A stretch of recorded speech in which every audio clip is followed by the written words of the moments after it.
Hello students, आज असी जो टॉपिक करन जा रहे हैं वो टॉपिक का नाम है कंपाउंड इंटरेस्ट।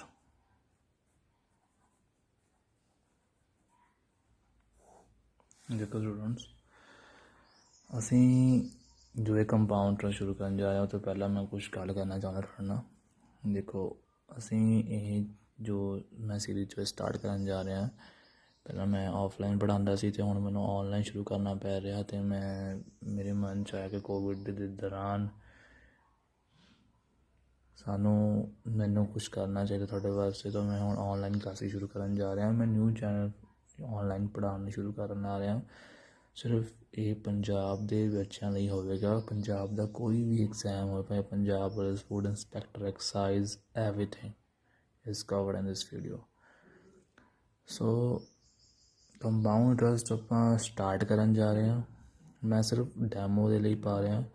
अगर थोड़ा मैंने प्यार मतलब सी कमेंट्स में दसिया कि 4-5 बच्चों ने मैंने कमेंट च कह दिता कि स्टार्ट कर दो, मैं स्टार्ट कर दाँगा। तो कुछ वीडियो देखो, थोड़ा समझ आया, मैं बहुत ही आराम ना समझाऊँगा।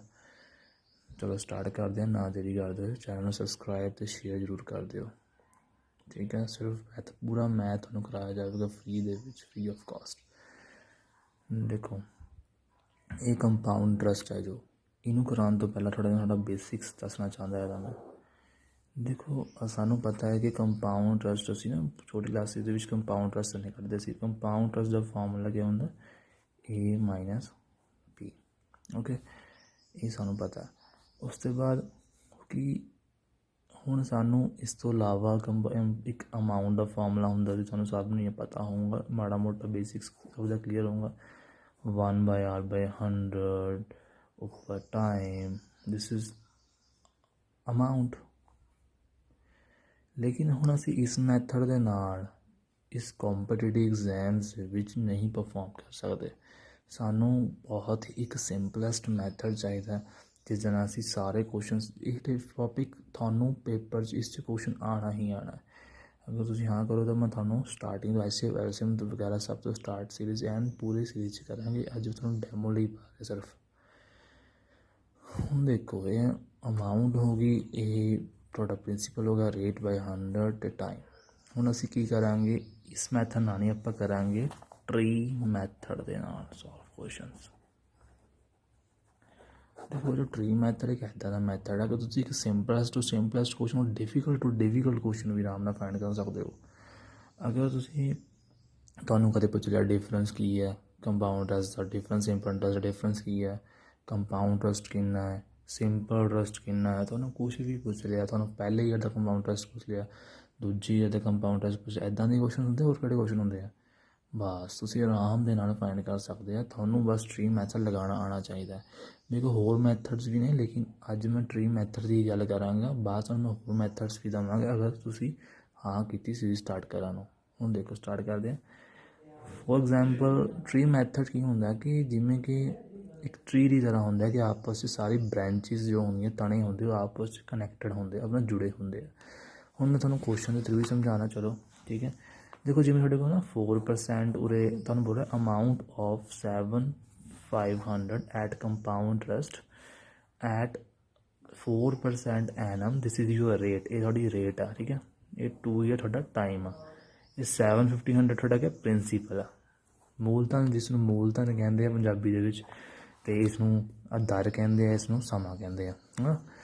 हुण की हो रहा कि इन क्वेश्चन करन सानूं ट्री मैथड का यूज़ करना पड़ेगा। ट्री मैथड देखो ये कोई सिंपलेस्ट वे नाल निकल सकता, मैं तो नहीं कहता तुसीं कर नहीं सकते, लेकिन एक और तुसीं मैथड सीखोगे थोड़े वास्ते बहुत ही आसानी। पर मैं तो सिंपल क्वेश्चन जो लगा के दिखा रहा ताकि तुहानूं समझ लग जाए। बाद तुसीं डिफिकल्ट टू डिफिकल्ट क्वेश्चन भी आराम नाल कढ सकते हैं। देखो जिमें 4% है, ठीक है। 4% मैं की लिख सकता, तुहानूं जिमें सबनों पता है कि 1/25 लिख सकता, क्योंकि परसेंटेज का 100 में थले जब मैं 100 लिखूँगा तो 25 चौके 100 होंगे है ना।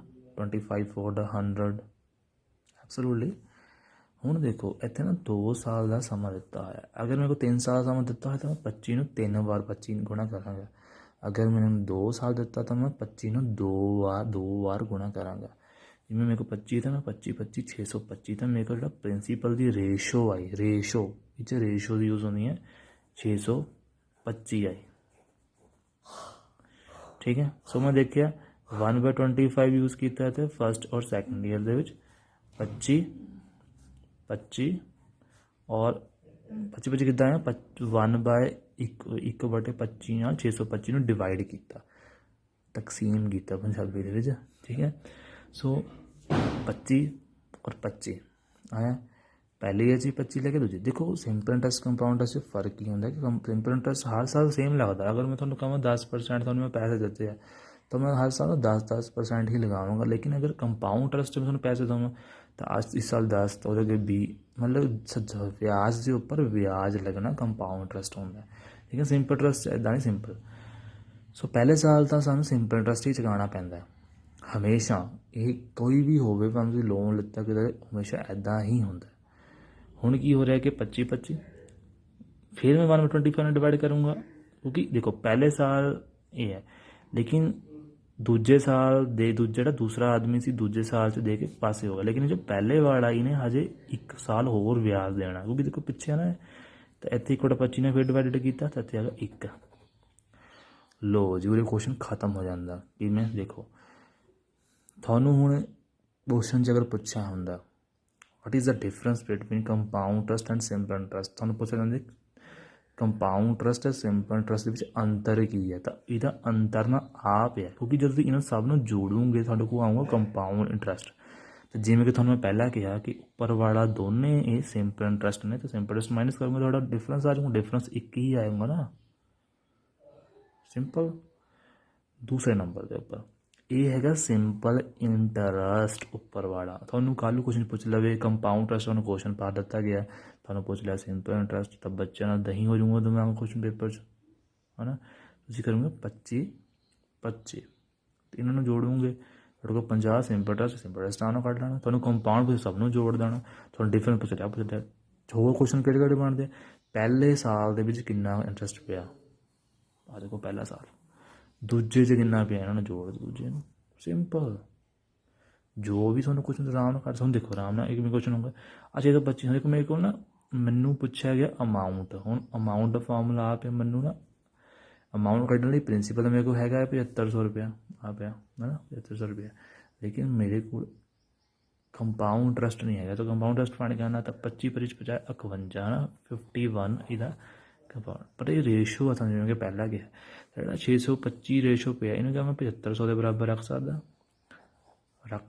तो 625 जब मैं करूँगा है ना तो 25 25 625 25 30 75 है ना 300 आया तो 55 25 5 का 30 आ गया तो 12 5 60 आ गया 12 5 60 तो 51 जो 12 ना गुणा करूँगे 12 कम 12 12 5 60 तो मेरे को आ गया 612 मेरे को कंपाउंड 612 आ गया। हम जी मैं क्वेश्चन के अकॉर्डिंग गया सी अमाउंट से जोड़ दूँ तो 7500 612 जोड़ूंगा जरा सी तो साढ़े को आ जाऊँगा रुपीज़ 1812 ये मेरा आंसर है। अदा देखो थानू इस सीखने थोड़ा जहा टाइम लगूगा लेकिन एक बार सीख के इस मैथड में थोड़े वास्ते थानू लगूगा यार असी तो दूजे मैथड में भी जा सकते सर कितने सामने दस रहा नहीं इदा नहीं कोई गल नहीं हैगी थानू सब कुछ अपने आप पता लग जाना जब तुम एग्जाम च बैठोगे थोड़ा कितना पावरफुल मैथड है थानू समझ भी नहीं आना इस करके। सो अपन नैक्सट क्वेश्चन पर चलते हैं। हम देखो मैं थोड़ा डिफिकल्ट क्वेश्चन लेता डिफिकल्ट के बहुत डिफिकल्ट भी नहीं कह सकते क्योंकि मैं इस कुछ चीज़ कटती हुई है। तो देखो if the difference between compound interest and simple interest on a sum at 10% per annum for 2 years कहना कंपाउंड इंटरस्ट सिंपल इंटरस्ट का डिफरेंस हम दिता है 25 रुपये जिससे 10% ब्याज सानू प्रिंसीपल पूछे क्वेश्चन। ठीक है हूँ देखो सामने प्रिंसीपल पूछे प्रिंसीपल नहीं दिता तो हूँ असी इस मैथड ने किदा करिए दसो माड़े तो बहुत औखा हो जाऊँगा खाना इन्हों। हूँ देखो पता मैं तरीका दसिया तो सिंपल तरीका ही करना 10% ब्याज देता है तो देखो 10% ब्याज देता है तो मैं कहता है 10% तो 10% मैं क्या खोल सकता 1/10 2 साल है तो मेरे को 100 आ गया मेरे को प्रिंसीपल है ना प्रिंसीपल रेशो आ गया मेरे को प्रिंसीपल पता लग गया लो जी ਹੁਣ ਜਿਵੇਂ ਕਿ ਮੈਂ ਤੁਹਾਨੂੰ ਕਿਹਾ 10% ਸਾਡੇ ਕੋਲ ਵਿਆਜ ਹੈ ਨਾ, ਤਾਂ ਮੇਰੇ ਕੋਲ ਆ ਗਿਆ 100, ਤਾਂ 1/10 ਨਾਲ ਮੈਂ ਜਿਵੇਂ ਤੁਹਾਨੂੰ ਪਹਿਲਾਂ ਕਿਹਾ ਸੀ ਡਿਵਾਈਡ ਕਰੋ, 1/10 ਨਾਲ ਕੀਤਾ ਤਾਂ ਮੇਰਾ ਆ ਗਿਆ 10, ਪਹਿਲੇ ਵਿੱਚ 10 ਆ ਗਿਆ, ਦੂਜੇ ਵਿੱਚ 10 ਹੀ ਹੋਊਗਾ ਸਿੰਪਲ, ਅਤੇ ਇਹਦੇ 'ਚ 1/10 ਵੀ ਕਰਾਂਗੇ 1 ਆ ਗਿਆ, ਸਿੰਪਲ, ਵੈਰੀ ਸਿੰਪਲ। ਹੁਣ ਤੁਹਾਨੂੰ ਪੁੱਛਿਆ ਗਿਆ, ਤੁਹਾਨੂੰ ਡਿਫਰੈਂਸ ਦਿੱਤਾ ਹੋਇਆ ਪੇਪਰ 'ਚ, ਡਿਫਰੈਂਸ ਤਾਂ 25, ਹੁਣ ਬੱਚੇ ਤਾਂ ਫਸ ਜਾਣਗੇ, ਮੈਂ ਤੁਹਾਨੂੰ ਕਿਆ ਦੱਸਿਆ ਹੋਇਆ, ਆਹ ਤੁਹਾਡਾ ਡਿਫਰੈਂਸ ਹੈ, ਇਕੁਅਲ ਟੂ 25 ਰੱਖ ਦਿਓ, ਤਾਂ 1 ਬਰਾਬਰ ਹੈ 25, ਅਗਰ ਡਿਫਰੈਂਸ ਹੈ ਤਾਂ 25 ਨੂੰ ਗੁਣਾ 100 ਨਾ ਕਰ ਦਿਓ, ਤਾਂ ਤੁਹਾਡਾ ਆਨਸਰ ਆ ਜਾਊਗਾ, ਡਿਫਰੈਂਸ ਕਿੰਨਾ ਆ ਜਾਊਗਾ, 2500 ਰੁਪਏ ਤੁਹਾਡਾ ਪ੍ਰਿੰਸੀਪਲ ਆ ਜਾਊਗਾ। ਲੋ ਜੀ, ਕਿੰਨਾ ਆਸਾਨ ਕੁਐਸਚਨ ਨਿਕਲ ਗਿਆ। ਇਸ ਕੁਐਸਚਨ ਨੂੰ ਕਰਨ ਨੂੰ ਲੋਕਾਂ ਦੇ ਪਸੀਨੇ ਛੁੱਟ ਜਾਂਦੇ, ਪਸੀਨੇ। ਤੁਸੀਂ ਇਹਨੂੰ ਆਰਾਮ ਨਾਲ ਕੁਐਸਚਨ ਨੂੰ ਸਿਰਫ 3-4 ਮਿੰਟਾਂ ਦੇ ਵਿੱਚ, 3-4 ਗਿਆ ਤੁਸੀਂ ਅੱਧੇ ਮਿੰਟ ਦੇ ਵਿੱਚ ਕੱਢ ਗਏ ਹੋ, ਅੱਧੇ ਮਿੰਟ ਦੇ ਵਿੱਚ ਕੱਢ ਗਏ ਹੋ। ਮੈਂ ਇਹਨਾਂ ਕੁਐਸਚਨ ਨੂੰ 10 ਸੈਕਿੰਡਸ ਵੀ ਨਹੀਂ ਲਗਾਉਂਦਾ ਹੈਗਾ ਕੱਢਣ ਨੂੰ, ਦਿਮਾਗ ਦੇ ਵਿੱਚ ਕੈਲਕੂਲੇਸ਼ਨ ਹੋ ਜਾਂਦੀ ਹੈ, ਤੁਸੀਂ ਆਰਾਮ ਨਾਲ ਕਰ ਸਕਦੇ ਆ। ਹੁਣ ਇਸ ਕੁਐਸਚਨ ਨੂੰ ਮੈਂ ਡਿਫੀਕਲਟ ਕਿੱਦਾਂ ਕਰ ਸਕਦਾ, ਅਗਰ ਮੈਂ ਇੱਥੇ ਪਾ ਦੇਵਾਂ ਕੰਪਾਊਂਡਡ ਹਾਫ ਈਅਰਲੀ, ਤੁਹਾਨੂੰ ਮੈਂ ਬਾਅਦ ਦੱਸਾਂਗਾ ਸਭ ਕੁਛ, ਤੁਸੀਂ ਇਸ ਨੂੰ ਇੱਦਾਂ ਹੀ ਸੋਲਵ ਕਰਨਾ। ਤੁਸੀਂ ਇੱਕ ਵਾਰ ਟਰਾਈ ਕਰਕੇ ਦੇਖੋ ਇਸ ਮੈਥਡ ਨੂੰ, ਅਤੇ ਮੈਨੂੰ ਦੱਸੋ ਕਿ ਤੁਹਾਨੂੰ ਕਿੱਦਾਂ ਦਾ ਲੱਗਿਆ। ਮੈਂ ਕਲਾਸਿਸ ਚੰਗੀ ਤਰ੍ਹਾਂ ਸਟਾਰਟ ਕਰ ਦਾਂਗਾ, ਮੈਂ ਤੁਹਾਡੇ ਵਾਸਤੇ GK ਦੀ ਕਲਾਸਿਸ ਵੀ ਪਲਾਨ ਕਰ ਰਿਹਾ, ਅਤੇ ਸਾਰਾ ਕੁਛ ਪਲਾਨ ਕਰ ਰਿਹਾ ਤੁਹਾਡੇ ਵਾਸਤੇ, ਬਹੁਤ ਹੀ ਈਜ਼ੀ ਹੋਊਗਾ, ਵਧੀਆ ਕੰਟੈਂਟ ਮਿਲੂਗਾ, ਚੰਡੀਗੜ੍ਹ ਨਾਲ ਵੀ ਬੈਟਰ, ਸਭ ਨਾਲੋਂ ਬੈਟਰ। ਮੈਂ ਖੁਦ ਪੜ੍ਹਾਉਂਦਾ ਰਿਹਾ ਇੰਸਟੀਟਿਊਸ਼ਨਸ ਦੇ ਵਿੱਚ, ਅਤੇ ਮੇਰਾ ਖੁਦ ਦਾ ਲੱਗਿਆ ਮੈਂ ਸੇਵਾ ਕਰਾਂ ਲੋਕਾਂ ਦੀ, ਤਾਂ ਕਿ ਤੁਹਾਨੂੰ ਫ੍ਰੀ ਦੀ ਫੈਸਿਲਿਟੀ ਅਪਲਾਈ ਹੋਵੇ, ਜਿਹੜੇ ਵਿਚਾਰੇ ਗਰੀਬ ਬੱਚੇ ਨੇ ਉਹਨਾਂ ਦਾ ਭਲਾ ਹੋ ਸਕੇ। ਸੋ ਤੁਸੀਂ ਮੇਰਾ ਸਾਥ ਦਿਓ, ਮੈਂ ਤੁਹਾਡੇ ਨਾਲ ਹਾਂ, ਅਸੀਂ ਇਕੱਠੇ ਚੱਲ ਕੇ, ਅਗਰ ਮੇਰੇ ਨਾਲ 5 ਬੱਚੇ ਵੀ ਵਧੀਆ ਢੰਗ ਨਾਲ ਜੁੜੇ, 6 ਵੀ ਜੁੜੇ, 5 ਜੁੜੇ, ਤਾਂ ਮੈਂ ਆਪਣਾ ਕਰਨਾ ਸ਼ੁਰੂ ਕਰ ਦਾਂਗਾ। ਮੈਂ ਸਟਾਰਟਿੰਗ ਤੋਂ HCF LCM ਬੇਸਿਕਸ ਤੋਂ ਸਟਾਰਟ ਕਰ ਦੂੰਗਾ ਪੜ੍ਹਾਉਣਾ ਚੰਗੀ ਤਰ੍ਹਾਂ, ਅਤੇ ਤੁਹਾਡਾ 2 ਮਹੀਨੇ ਦੇ ਵਿੱਚ ਮੈਂ ਮੈਥਮੈਟਿਕਸ ਪੂਰਾ ਖ਼ਤਮ ਕਰ ਦੂੰਗਾ। 2 ਮੰਥ ਦੇ ਬਾਅਦ ਦੇਖੋ ਹੁਣ ਸਭ ਕੁਝ ਰੇਟ ਹੋ ਚੁੱਕਾ, 2 ਮਹੀਨੇ ਤੁਹਾਡਾ ਮੈਥ ਪੂਰਾ ਕਵਰ ਹੋ ਜਾਊਗਾ ਵਧੀਆ ਢੰਗ ਨਾਲ। ਤੁਹਾਨੂੰ ਮੈਂ ਕੁਐਸਚਨ, ਤੁਹਾਡੇ ਟੈਸਟ ਵੀ ਲਊਂਗਾ, ਟੈਸਟ ਤੁਹਾਨੂੰ ਪ੍ਰੋਵਾਈਡ ਕਰੂੰਗਾ, ਮੈਂ ਤੁਹਾਨੂੰ ਮੈਂ ਟੈਲੀਗ੍ਰਾਮ ਚੈਨਲ ਦੇ ਵੀ ਲਿੰਕ ਦੇ ਦੂੰਗਾ, ਜਿੱਥੇ ਤੁਹਾਨੂੰ ਮੈਂ ਟੈਸਟਿਸ ਦੇ ਦੂੰਗਾ, ਟੈਸਟ ਤੁਸੀਂ ਕਰ ਸਕਦੇ ਹੋ। ਅਤੇ please okay, so stay safe always, ਆਪਣਾ ਧਿਆਨ ਰੱਖਿਓ, ਕੋਵਿਡ ਤੋਂ ਬਚਣਾ, ਬਹੁਤ ਬੁਰਾ ਹਾਲ ਹੈ ਅੱਜ ਕੱਲ੍ਹ, ਸੋ ਧਿਆਨ ਰੱਖਿਓ ਆਪਣਾ। Best of luck for your studies, happy studying, bye bye.